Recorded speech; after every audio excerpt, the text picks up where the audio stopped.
Hey guys, welcome back to my channel, or welcome if you are new here. Today's video is going to be part one of a two-part video where I declutter my entire makeup collection. And originally I was thinking I would just do one giant declutter video. There's no way, because I have hours of footage. There's just too much product to fit in one video. So we are going to split it up into two parts, but I have been dying to do this for the longest time because I feel like I'm at that point in my life where I know exactly what I like. Yes, it's fun to try new things, and obviously that's part of my job here on YouTube, but I am just sick of collecting for the sake of collecting. Do you know what I mean? Like I used to do years and years ago. I don't want all this stuff anymore. It's starting to feel like junk, and there's just no possible way I could ever get through it all. So a lot of these products, they just have to go because they're expired and should have gone a long time ago. But there's other things that I got recently where I'm like, you know what? I don't need it. One of my friends or my sisters will enjoy it and actually be able to use it and go through it.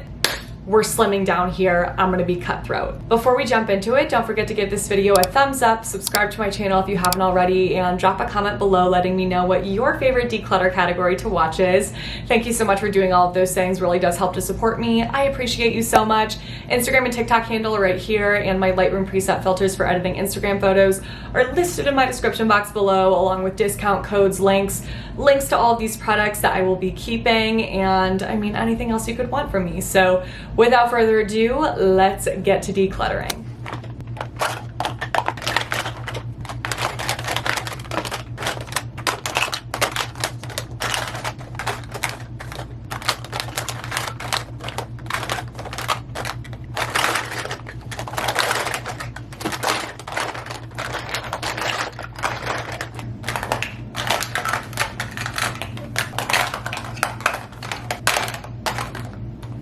Okay, first we have setting powders here. So I have a combination of translucent setting powders, powders with a little bit of color and coverage. I have some that have sunscreen added. So this is definitely one of the biggest categories for this video, and I do not need all of these. Like, who? No.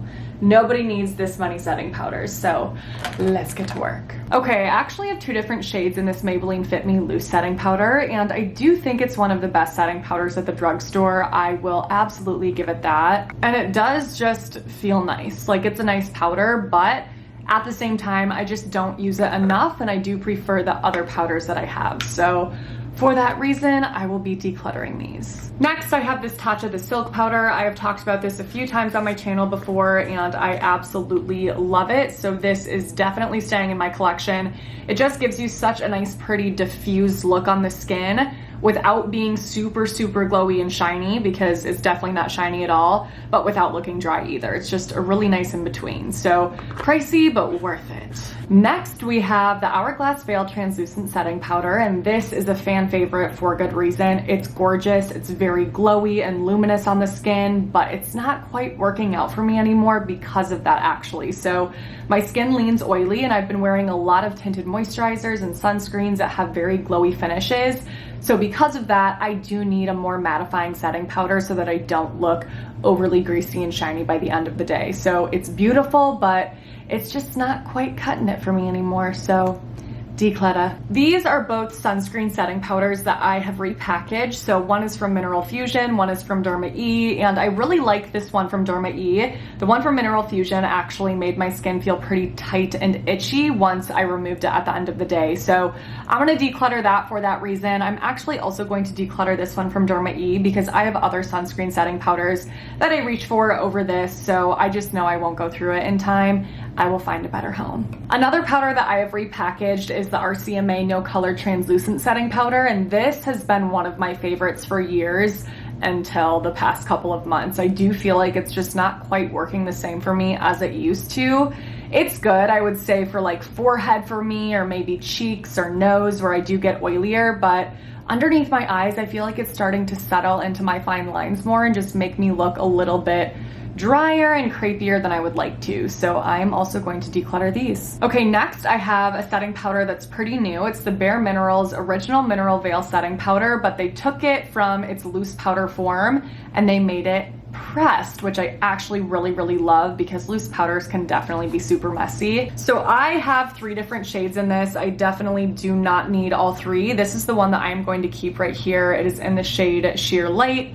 I guess I'll show you the other 2. So we have Translucent, Sheer Light, and Sheer Fair, and I won't go through all of these. So I'm gonna keep, again, this one right here, which is Sheer Light. I would definitely recommend this powder if you're looking for something that doesn't settle into lines in an intense way, but again, keeps oils at bay. I feel like it's just a really good in-between powder. So if you're combo, you know, normal, not too dry, not too oily, you'll love. Next, we have the Cover FX Perfect Setting Powder, and this I am almost out of, and I am keeping it until I finish it, and then I will most definitely repurchase after. It's one of my all-time favorite setting powders. I think it's so good.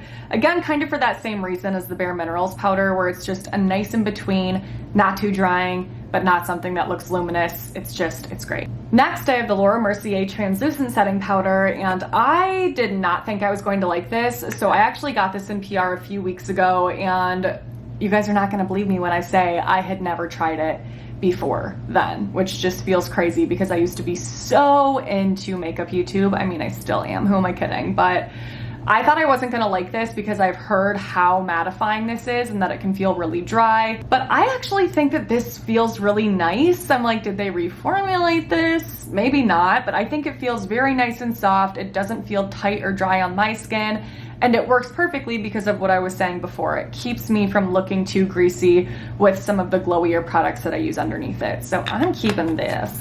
I'll talk about these together because I'm going to keep them. It's the IT Cosmetics Celebration Foundation Illumination and the MAC Mineralized Skin Finish Powder. So both of these have a little bit of color to them, but they're completely different kinds of products. This one from MAC is very natural looking, has sheer coverage, so it's really not going to be something that builds, but if you want something that sets your makeup in place and kind of gives you a diffused look, then this one from MAC is gonna be for you. I am keeping for that reason. This one from IT Cosmetics though, you do get coverage, but it's in such a natural way. Whenever I wear this, I get compliments. It's so beautiful. So if you're looking for a powder to replace CC cream or foundation, especially in the summer months, if you don't like cream products, feels too heavy, looks too sweaty, then I think you'll love this because it's just unlike any other powder foundation that I've tried.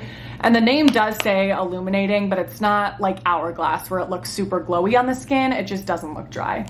So keeping. Next, we have the Becca Hydra Mist Set and Refresh Powder.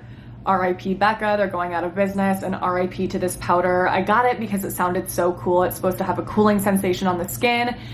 And it kind of does, like it does feel a little bit wet, but it's just not the best setting powder, so goodbye. Another that I will be decluttering is this Beauty Bakery Flour Powder. I did really love it for a while, but I also think that this is starting to settle into lines for me, so not gonna work out anymore. Now I have sunscreen setting powders left. So this one is from Paula's Choice, and this could also be repackaged like I did with the Mineral Fusions and Derma E. I don't love the packaging. I feel like, I don't know, it's just a little faulty, whereas when you're trying to use it, this gets pushed up. Do you know what I mean? It's just not quite right. I feel like that needs to be redesigned. The powder itself is good, but I don't know, I don't really reach for it because I have others behind me that I like more. So I'm going to give this away. This is a Physicians Formula SPF 30 setting powder. I actually really enjoy this. It has a nice formula, feels nice and soft, not too heavy. It looks pretty on the skin, but I don't love it as much as the powders behind me, so I'm going to declutter this for that reason. But if you're looking for an SPF 30 powder from the drugstore, check out Physicians Formula. Then I have these IT Cosmetics Your Skin But Better CC Plus Airbrush Perfecting Powders, and I had so many of these in unopened boxes and backstock. I keep finding them. I'm like, oh my gosh, there's another, because I thought that these were being discontinued. They actually were not discontinued completely. The label just changed. So these say SPF 50. The new version of this powder does not say that, but the ingredients are exactly the same. The reason I heard that that changed is because sunscreen regulations for powder have changed and become stricter, and they're not allowed to say that even though it's the same exact powder. You know what I mean? So I'm gonna keep these. This is such a gorgeous powder. It says sheer to full coverage. You can definitely work with it and manipulate it. If you want it to be sheer, I would just say be very careful, and then in that scenario you're not really going to be getting much SPF there. So this is what the powder looks like. It is absolutely perfect for me for a hot day, if I'm outside, if I need to reapply sunscreen but also then mattify my skin after because I'm looking like a shiny mess.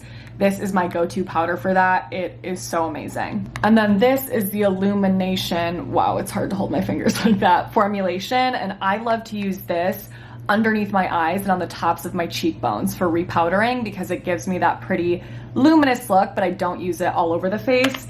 And then I just have a darker color in this because I actually love to use it as bronzer. So for those days when I'm just wearing sunscreen and then need to repowder, I will use all these together. I would highly recommend. I almost forgot this. I just found it sitting off to the side. It's the Revolution Luxury Baking Powder in the shade Banana, and it's another that I used to be obsessed with, but as time has gone on, recently I feel like it's settling into lines a little bit more, so declutter. Okay, next we have my bronzer collection. So I already did some serious trimming in this category a few months ago, so pretty small bronzer collection, if I do say so myself. I'm gonna get rid of two, and I already know what they are, so I'll show you. This is a Maybelline Fit Me powder as well, but it's pressed, and it's not technically a bronzer, but I got it in a bronzer shade. I do really like it for that, but I like the other bronzers that I have more, so I will be decluttering that, and this is the Laura Mercier bronzer, and it's just too dark for me, so one of my friends will prefer that. And these, I am actually going to keep all of them because they do have different shades and undertones and different finishes, so I feel like they all serve a purpose for me in my collection. The Morphe Glamabronze bronzers are so good for an affordable option, if they still make these, which now I don't know if they do. Not the most seamless to blend at first, but once you work with it a little bit, I love it so much. I love it. So I have a light shade and a dark shade in that. Two more powders that I have that are also technically not bronzers, but I got in bronzer shades. We have another MAC Mineralized Skin Finish, gorgeous as a bronzer, very, very buildable in coverage and just gives you such a natural look.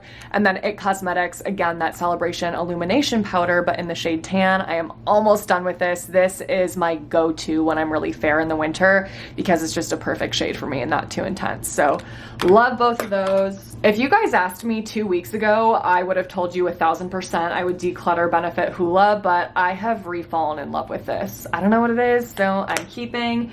And then my one cream option is the Fenty Match Sticks Contour Stick. So technically, yes, it's a contour stick, but it is a great bronzer shade for me and great for a cream option.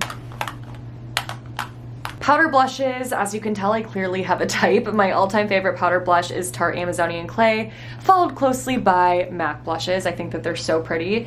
Some of these are offensively old and have just got to go immediately. MAC Pinch Me, MAC Breath of Plum, and MAC Copper Tone. These are fully expired, will not be gifting away. To the trash you go. Like, look how crusty that one is. And I don't really wear shades like that anymore, but Copper Tone, oh yeah, I'd repurchase. These are the two that I'll keep from MAC. My personal favorite is Blush Baby. So gorgeous. This is a warmer option called Gingerly. I mean, they're both beautiful. Tarte blushes here, I have Sensual, Exposed, and Seduce. Seduce is clearly my favorite. I've hit pan on that and I will keep that until it's gone. This one is kind of crusty too, and I just don't reach for it as much. So I will declutter this and then keep this one too, because she's still got some life left. Okay, now we have my cream blushes. So a lot of these are gonna look familiar from my cream blush showdown video. If you haven't seen that yet, I will list that below, but I'm not gonna talk in depth about formulations and color and finishes of those for that reason, because I already did that. 1000% keeping both of these Ilia Color Haze Multi-Use Pigments because they're absolutely gorgeous and one of the best formulations for oily skin. Again, they're not drying, they don't look flat, but they're just not greasy and shiny like so many other cream blushes. The shades are beautiful. You can also use them on the lips. Oh my goodness, so good. Then we have Tower 28 and Rare Beauty in the matte formulation, and I really like both of these. This one is something that's better for dry skin, much creamier. This one's better for oily skin because it dries down pretty flat actually, but the colors just aren't my absolute favorite on myself. I wish that this Rare Beauty matte formula came in something that was less peachy, kind of orangey in undertone, because I just don't think that looks super flattering on me. This one from Tower 28, beautiful, but I have to be pretty tan to pull it off, which I am almost never, so I'm gonna declutter those. Then I have the Tarte Breezy Cream Blush in the shade Pink Sky and the Fenty Beauty Cream Blush in Cool Berry. I'm gonna keep both of these because I really do enjoy both. This one from Fenty is definitely creamier and shinier, whereas this one's a little bit drier, but they're really, really different as far as the color goes, so I will keep both because I don't feel like it's overkill in my collection. All of these, I didn't mean to do that, but it just turned out that all of the drugstore options are going to be the ones that I declutter, because I just was not obsessed. The Milani blush is the best out of all of these in my opinion, but it's just a little bit too shiny for my personal preference, even though I do really, really love this shade. It is in Chef's Kiss, which, I mean, I agree. We love a rosy brown. This is the Honest Beauty blush in Rose Pink, and it just feels a little bit too heavy, and again, looks a little too shiny. This e.l.f. blush was the biggest fail for me. I just feel like it's kind of strange. The formulation does kind of break up easily, and it has almost a metallic-y sheen, which I just don't love. And the Maybelline Cheek Heat Gel Cream, I think just isn't the easiest to blend. It does go a little bit patchy, and while it feels lightweight, I feel like when you blend it out, you lose a ton of the color. I don't really understand this product. I don't know. Okay, now we have highlighter. I used to have like 5 times the amount of highlighter. I am not even kidding, and I got rid of so much probably like a year ago, and then a few months ago I did another trim down. I kind of wish I had more to show you guys for this, but this is what I have left, and now I kind of want more because I'm like, really? This is it? I'm gonna be decluttering these Wet n Wild Mega Glow highlights. I don't know the shades because they were on a sticker, and once you opened the container, the sticker ripped off. You get it. So the shades are gone. I definitely prefer this kind of lighter champagne-y gold color. This one looks a little bit too pink on my skin tone, but they're both really pretty. Honestly, great formulation. One of the best, if not the best, drugstore highlighter formulations.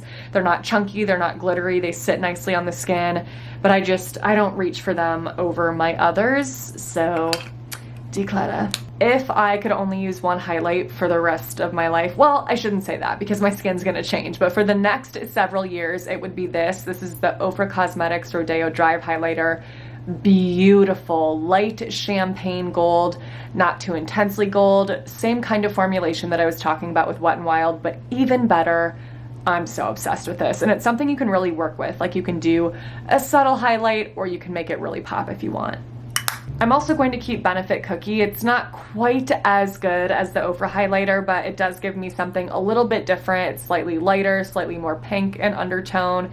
Very pretty as well, but Ofra is still my fave. Hourglass Ambient Lighting Powder in Luminous Light, keeping, for obvious reasons, the most subtle, diffused, beautiful highlight. This is Laura Mercier Highlight in Addiction, and while I think the formula is gorgeous and the shade is really pretty, it ends up looking a little bit too dark and a little bit too gold on my skin tone. So if you had slightly deeper, more tan skin than me, this would be beautiful on you. And then I have 2 cream highlights. This is Rare Beauty and Mesmerize, and this is Sei in Bronze Nectar. I'm going to keep Rare Beauty. I think it's gorgeous. Oh my gosh, very lightweight formula. I definitely want to try more colors because this is a little bit too pink than what I normally go for, but because I think it's so pretty, I am keeping. The Sei option is such a strange cream highlight. I'm definitely going to be decluttering that. It's a little bit too thick and balmy. It kind of feels like a makeup primer, and it's just too dark for my skin tone to work as a highlight, and honestly isn't really even that highlighty. I don't know. So that one, guy.